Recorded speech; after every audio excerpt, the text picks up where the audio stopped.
हो सकता है आप मेरी वीडियोस नहीं देख पा रहे हो। इसकी वजह मेरी वीडियोस पर लगने वाला बैन है। इस सूरत में आप या तो वीपीएन इस्तेमाल कर सकते हैं या फिर अपना कंट्री चेंज करके कोई भी और कंट्री कर दें, तो आपको मेरा चैनल पेज और मेरी तमाम वीडियोस दिखाई देने लगेंगी।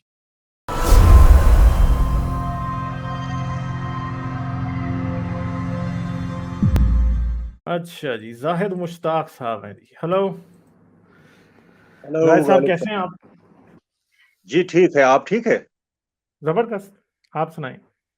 काफी दिनों बाद आए हैं आप। दरअसल हमारे यहाँ इसमें ईद इंटरनेट हाँ, ईद कर दी थी प्रॉब्लम। आप।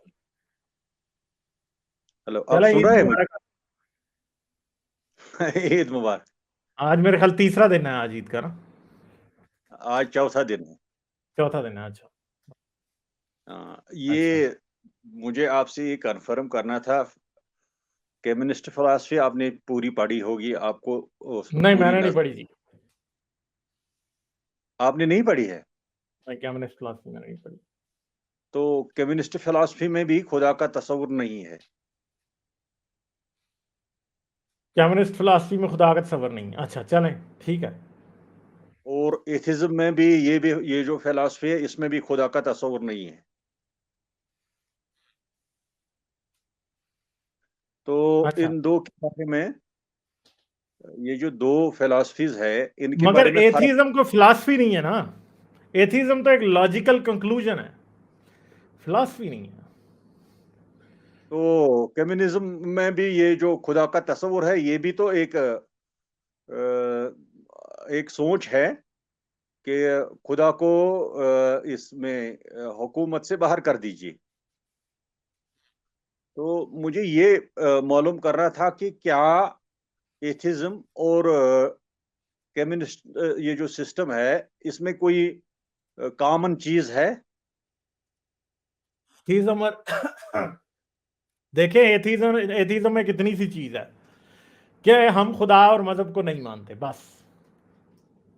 और ये इतनी सी चीज, कम्युनिज्म में भी ऐसे लोग हैं जो इसको मानते हैं, वो खुदा को नहीं मानते। बस ये सिमिलैरिटी है। बाकी हम जो एथियस्ट हैं, हम कम्युनिस्ट नहीं है। ठीक है, मैं कम्युनिस्ट नहीं हूं। मैं डेमोक्रेसी में, फ्री मार्केट इकोनॉमी में, ह्यूमन राइट्स में, फ्रीडम ऑफ एक्सप्रेशन में, फ्रीडम ऑफ स्पीच में बिलीव करता हूं। कम्युनिज्म इन बहुत सी चीजों पे बहुत बड़े बड़े बट्टे लगाता है। ठीक है, तो मैं तो कम्युनिज्म से एग्री ही नहीं करता ना। सही है। तो ये इसके इसके पैरेलल जो आप सेटअप देंगे, उसमें कौन सी ऐसी चीजें होंगी अच्छी जो कम्युनिज्म में नहीं है? नहीं, हम क्यों सेटअप देंगे? सेटअप पहले ही है। डेमोक्रेसी नहीं है दुनिया में। तो डेमोक्रेसी नहीं है, ह्यूमन राइट्स नहीं है दुनिया में, पहले ही हैं। मुझे कोई देने की जरूरत ही नहीं है। मैं क्यों दूंगा? तो रिफॉर्मेशन की जरूरत नहीं है इसमें? रिफॉर्मेशन की जो जरूरत होती है वो वक्त के साथ साथ पूरी हो रही है ना। तो अगर हम ये कहें कि एक मजहब ऐसा है जो खुदा पे यकीन करता है, और वो एक ऐसे सिस्टम को मानता है जो इंसानियत के लिए ठीक है, तो इसमें हमें ये देखना है पहले कि इस्लाम का क्या रोल है इसमें, मज़ाहिब में। तो जितने भी ये फिलॉसफीज है, या जो पहले माइथोलॉजी में आता था, ग्रीक माइथोलॉजी में या बाकी जो केल्टिक माइथोलॉजी है, वहाँ खुदाओं की एक जंग हुआ करती थी। तो उसको पहले इस्लाम ने ख़त्म किया। उसके बाद ये जो मुशरिकाना अकायद थे, उनको कुरान ने रिफॉर्म किया। जो खुदाओं के मुतलक इंसानों में जंग हुआ करती थी, जो अकायद के ये जो नज़रियात थे, उनमें आपस में इख्तिलाफात थे। तो कुरान यहाँ तक आया कि ये एक कदम कम्युनिज्म से पीछे रहता है। वो ये है कि इस दुनिया का, इस कायनात का एक बनाने वाला है। तो कुरान यहाँ पे रोकता है कि बहुत सारे खुदा नहीं हैं, बल्कि सिर्फ एक खुदा है। तो इसका मतलब है कि कुरान ने इंसानियत को बहुत हद तक रिफॉर्म किया है, और इसमें इतनी भी गुंजाइश है कि ये आगे भी इंसानियत के लिए एक रहनुमाई की राह हमवार कर सकता है। क्या आप इसके साथ मुतफिक है? मैं इसके साथ मुतफिक नहीं हूं, और मैं सिर्फ इस्लाम के मामले में इसके साथ मुतफिक नहीं हूं। मैं हर मजहब के साथ मेरा ये प्रॉब्लम है। ठीक है, कोई भी मजहब ऐसा नहीं है कि वो आज इंसानियत को फायदा दे सकता हो, क्योंकि हर मजहब इस वक्त साइंस के खिलाफ है। ठीक है, आज जब आप ये बात करते हैं, ठीक है, कि हमें, और साइंस के क्या और इंसानियत के भी खिलाफ है। जैसे एक चीज है सिंपल सी, कि क्या इस्लाम होमोसेक्सुअल्स की शादी को मान सकता है? आप समझते हैं? नहीं मान सकता है। तो फिर आप एक ऐसी रिफॉर्मेशन की बात कर रहे हैं जो कि नहीं हो सकती, मगर इंसानियत के मुताबिक ये रिफॉर्मेशन ऑलरेडी हो चुकी है। दुनिया में लोग होमोसेक्सुअल्स के राइट्स को मान चुके हैं। ठीक है, अबॉर्शन को इस्लाम मान सकता है? अबॉर्शन को नहीं मान सकता है। ये भी बात है कि उसके ऊपर भी आप नहीं कर सकते। क्या तो इस्लाम ये इस बात को मान सकता है कि एक मुसलमान औरत एक गैर मुस्लिम मर्द के साथ शादी कर ले? नहीं, इसके अपने टूल्स है, इसके अपने कवानीन हैं। जब तक वो इस्लाम के कवानीन को फॉलो न करे, कुरान को अल्लाह की किताब न माने, एक खुदाई वाहिद को तस्लीम न करे, तब तक उनमें कंट्रोवर्सी होगी। अगर वो आपस में शादी करेंगे तो वो खानदान आगे नहीं चल पाएगा। यही तो मैं ये बात कर रहा हूं ना। हालांकि हालांकि ये काम दुनिया में हो चुका है कि दुनिया में गैर मुस्लिम मुसलमान औरतों ने गैर मुस्लिमों से शादियां की, और उनके खानदान और उनका सिस्टम आगे चल रहा है। ठीक है, ऐसा नहीं है अगर नहीं चल सकता, ये भी एक्सक्यूज ऐसे ही है। इंडिया में तो इसकी बेशुमार मिसालें हैं कि मुसलमान औरतों ने गैर मुस्लिम मर्दों से शादियां की और कितनी अच्छी चली उनकी शादियां। ठीक है, उनकी जिंदगी का सिस्टम आगे चलता रहा। तो ये बात भी असल में गलत साबित ऑलरेडी हो चुकी है। ठीक। तो चलिए, अब मैं आपको थोड़ा ये कुरान की तरफ ले जाता हूँ। अ, असल में जो आपका ये क्लेम जो है कि मैं खुदा को इसलिए नहीं मानता हूँ क्योंकि मेरे पास उसका प्रूफ नहीं है। हम्म। जब कुरान का कंसेप्ट ये है कि इस कायनात का एक मालिक है जिसने इसकी तख्लीक की है, और उसके बाद इसने इस ज़मीन के कुरे को बनाया है, इस पर इंसान को बसाया है, और उसके बाद जब हम कुरान पढ़ते हैं तो कुरान में ये है कि इन्ना खलकनल इंसान मिन नुतफतिन अमशाज लिनब्तलिही फजअलनाहु समीयम बसीरा व हदैनाहु सबीला इमा शाकिरा व इमा कफूरा। मैं इस आयत का तर्जमा करने से पहले आपको ये थोड़ा ये आपको कष्ट देता हूँ कि जब हम स्कूल में पढ़ते थे, कॉलेज में पढ़ते थे, तो हमें वहाँ जो सिलेबस हुआ करता था, वो यही ये जो इसमें सेक्युलरिज्म के तहत ही जो हमारा सिलेबस हुआ करता था कि ये जो मुगल डायनास्टी थी, उनका डाउनफॉल कैसे हो गया,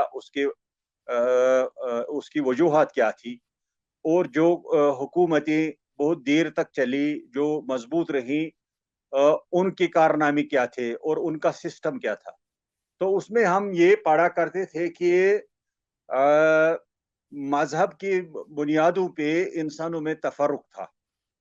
तो इसलिए ये सारी चीज़ें ये जो सेक्युलर सोसाइटी में पाई जाती हैं, उसी के तहत हमारा जो सिलेबस था वो उसी उसी के तनाज़ुर में था। तो तकरीबन जब मैं 12th में पढ़ता था या फर्स्ट ईयर में पढ़ता था, तो उस वक़्त मैंने ये समझ लिया कि एक अक़वामी या पूरे कुरे अर्ज़ी पर एक मज़हब होना चाहिए था, जिसको सारे इंसान तस्लीम कर सके।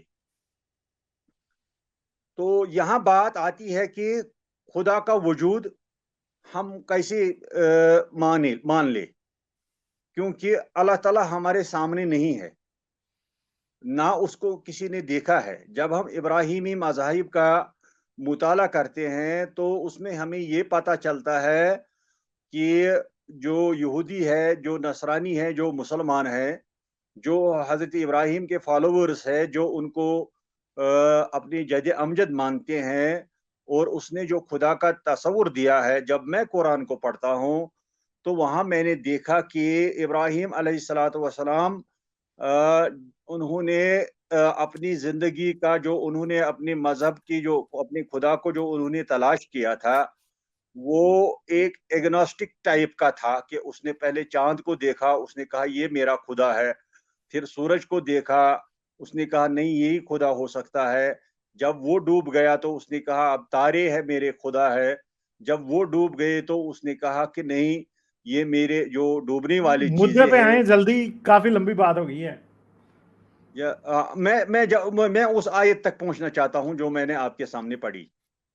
क्योंकि बहुत सालों तक मान लीजिए मेरी जवानी के पीरियड में जबकि आप ये काम नहीं कर रहे थे, आप एथिज़्म पर काम नहीं करते थे, उस वक़्त मैं और मेरे दोस्त कुछ थे, वो बिल्कुल इसी एग्नोस्टिक टाइप की सोच में मुब्तला थे।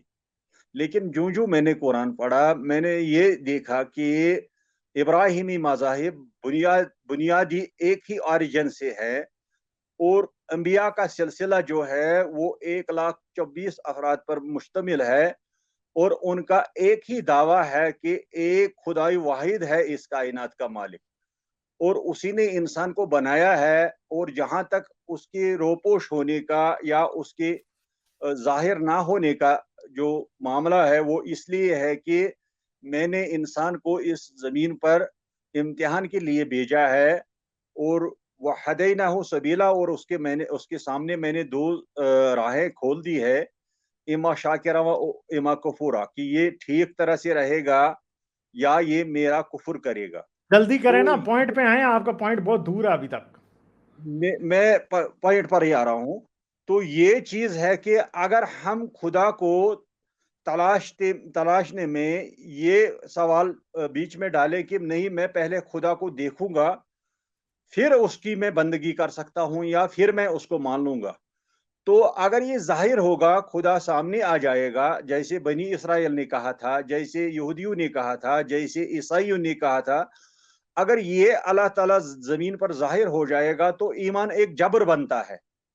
फिर इंसान को लाज़िमन नेकी ही करनी है, बदी का कोई रास्ता ही नहीं बचता है उसमें। जबकि खुदा ताला का ये मंसूबा है कि मैंने इंसान को इसीलिए बनाया है कि मैं देखता हूँ कि मुझ पर कौन ईमान लाता है और कौन नहीं लाता है। ये मेरा पॉइंट है, आप इसके बारे में क्या कहते हैं? बात सिंपल सी है, मैं आपका थोड़ा सा जवाब दूंगा, मैं आगे जा रहा हूँ सिंपल, क्योंकि आपने बहुत टाइम ले लिया। बात सिंपल है भाई, आप ये कह रहे हो कि खुदा ने इम्तिहान कायम रखना है इसलिए ऐसा किया, तो मैं तो आपसे हाँ, सिंपल सी बात कहूंगा ये कि आज़माइश। जितने, नहीं नहीं, आप इम्तिहान की बात कर रहे हैं तो हम तो सिलेबस की बात करते हैं कि कुरान, हदीस, बाइबल, तौरात, गीता और वेद, फलांडम का, ये सारी किताबें नॉनसेंस हैं। ठीक है, इन सब में साइंसी गलतियां, इन सब में मंतकी गलतियां, इनमें सब में हिस्टोरिकल गलतियां, ये सब इंसानों की लिखी हुई बातें हैं। ठीक है, इन किताबों को देख के हमें 100% पता लग जाता है कि अगर फर्ज करें जी कोई किसी ने यूनिवर्स बनाया भी है तो ये वो नहीं है जिसने यूनिवर्स बनाया, उसने ये किताबें लिखी हैं। ठीक है, पहली बात ये है। दूसरी बात ये है कि भाई, आप क्यों समझते हैं कि किसी ने आपका इम्तिहान लेना ही लेना है? ये आपके सोचने का जाविया है। ठीक है, कि आप समझते हैं कि नहीं नहीं, हमारा इम्तिहान हो ही रहा है, इसलिए हम मान लें कि कोई इम्तिहान लेने वाला है। और भाई, कौन कह रहा है कि आपका इम्तिहान हो रहा है? कोई आपका इम्तिहान नहीं हो रहा।